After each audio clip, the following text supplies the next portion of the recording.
So, hello guys, welcome sa ating video tutorial.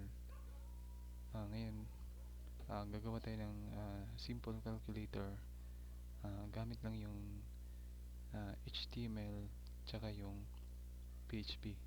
So, first, meron tayong folder na nakalagay sa ating htdocs. So, dito, gagawa tayo ng file name. So, calculator.php.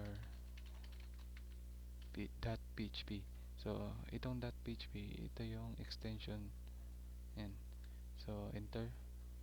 So, dito, ah, meron tayong calculator.php. So, yan yung file natin. So, ilocate natin yan sa ating browser sa localhost, pycode, then calculator.php. So, as you can see, wala pa siyang laman. Then now, um, gagawa tayo ng ito, parang basic structure, and hindi natin explain yan. Ano lang natin, isipin lang natin na every time na mag-code tayo sa HTML, so nandyan siya palagi. So tayo ay nagra-run gamit yung HTML5. So yan, ito para sa character Unicode and sa responsiveness. So yung title, so calculator PHP. Then dito sa loob ng body, dito tayo maglalagay ng form. So pagpalagay na natin, alam niyo na kung paano gumawa ng form. Then maglalagay tayo dyan. Then kunin natin yung calculator. So calculator.php. Yan. Calculator. And then ito, lagay natin. So dito maglalagay tayo ng inputs or yung mga text boxes tsaka yung button. So lagay natin dito number, then name. So for example, ito ay fnum. Fnum stands for first number. So first number. Then lagyan natin ng required. So lagyan din natin ng break line or break row. So lagay tayo ng another input. So number pa rin yung type niya. Yung name niya, last num or lnum. So last number. Yan.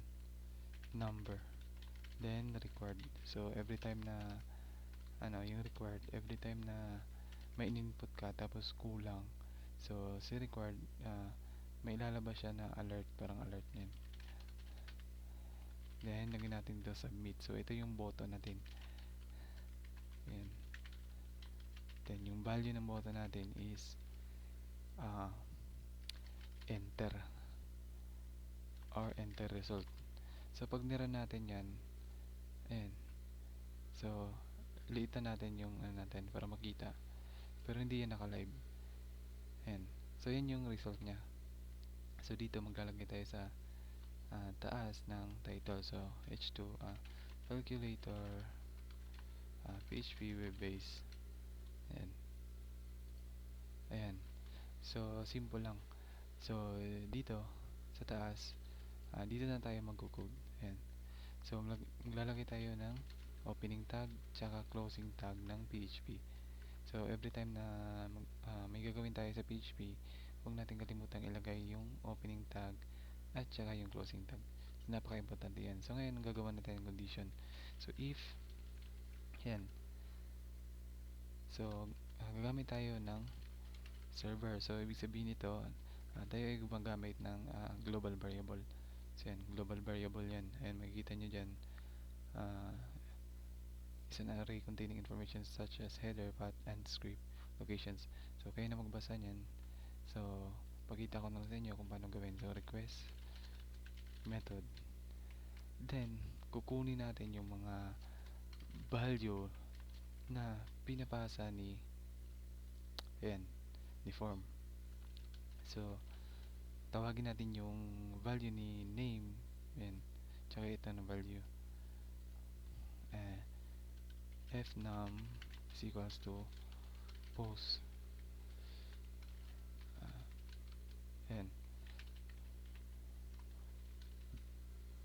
So, pag na-post daw ni form yung fnum, i-store niya sa fnum na variable yung value na in-input. So, ayan. So, lnum is equal to post. Then, lagyan natin dito lnum. Then, so, may condition na tayo. Then, lagyan natin dito, gagawa tayo ng, ito yung mga variable natin. So, ginawa natin variable. Then, so, gagawa ulit tayo ng variable na result is equals to, kunin natin yung first num, then i-plus natin siya sa last num. Yan. So, basic calculator lang to. So, ngayon, gagamit na tayo ng while loop. So, while, yan. While result is greater than 0, yan.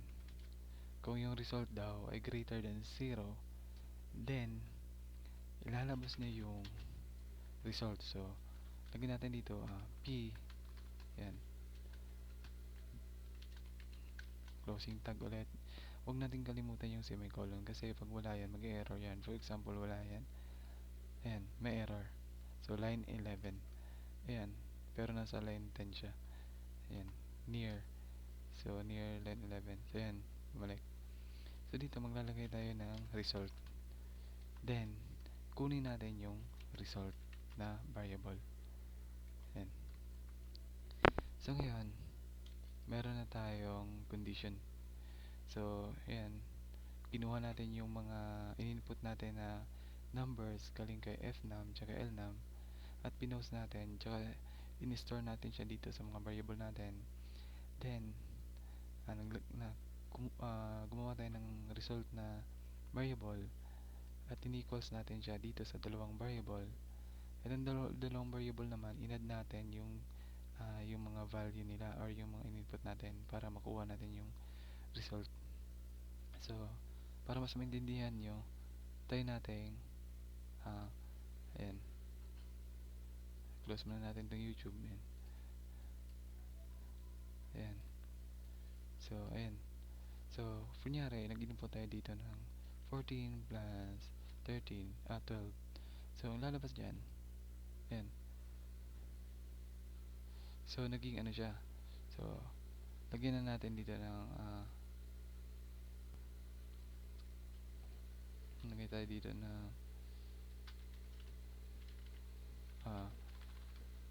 if, ano, if, result, or maglalagay tayo dito ng break.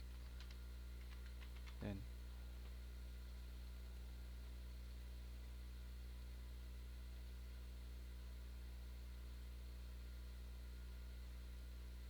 ayan. So, gumamit tayo ng break keyword para isa lang yung ilalabas niya na output. So, yung nakikita nyo, 26 yung nagay na.